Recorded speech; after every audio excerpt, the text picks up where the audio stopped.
Je m'appelle Margot, j'ai 26 ans, j'habite à Annecy et je suis coordinatrice marketing en Suisse. En janvier 2014, ma mère m'emmène chez le médecin pour un rhume et elle voulait en même temps faire vérifier un bleu que j'avais au niveau du visage. Le médecin a donc prescrit une prise de sang et là ils m'ont diagnostiqué donc en janvier 2014 l'HPN, donc l'hémoglobinurie parocyclique nocturne.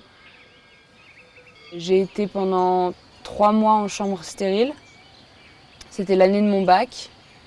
Pendant les mois où j'étais à l'hôpital, mes parents faisaient les allers-retours pour toujours être avec moi puisque j'étais en pédiatrie, j'avais pas encore 18 ans. L'hôpital a gentiment accepté de laisser mon copain avec moi de l'époque venir les week-ends.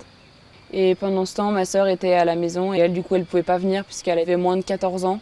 Donc quand j'étais à l'hôpital, ma grand-mère est venue en soutien à la maison pour s'occuper de ma sœur. Et je pense que malgré tout, elle a été très inquiète. Elle était jeune, elle devait certainement pas tout comprendre.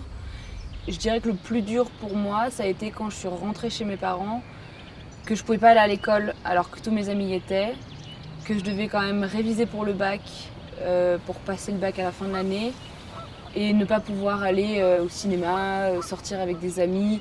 Ça, c'était frustrant. J'ai pas toujours eu la chance d'avoir un hématologue pour me suivre. Parfois, certains hôpitaux n'ont pas d'hématologue disponible ou ils sont en manque d'hématologue, donc je suis suivie par des médecins un peu plus généralistes.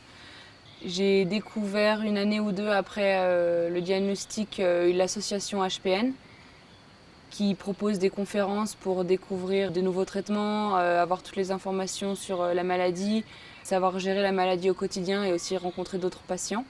Au départ, je voulais pas entendre parler de cette association parce que je pense que ça mettait la maladie de manière beaucoup plus réaliste et concrète. Après avoir discuté avec mes parents, on a finalement décidé d'aller à Paris pour rencontrer l'association et assister à la conférence. Ce qui était intéressant puisque ça m'a permis quand même de répondre à certaines questions et de pouvoir discuter avec d'autres patients et de réaliser que finalement on peut quand même vivre de manière assez normale. La chose pour moi la plus compliquée en faisant du sport, c'est le souffle. En montagne, non seulement je fais de l'effort, mais en plus il y a le dénivelé. Donc du coup le souffle est plus difficile à trouver et je suis plus vite essoufflée. Je manquerai d'oxygène peut-être plus rapidement que quelqu'un en pleine santé et l'effort sera plus dur et plus intense pour moi. Si la personne plus jeune de moi-même me voyait aujourd'hui, je pense qu'il y aurait moins d'inquiétude. Elle pourrait voir aussi qu'il y a beaucoup de choses de possibles et que finalement, c'est pas cette maladie qui m'a empêchée de faire ma vie et de vivre comme j'ai envie de le vivre.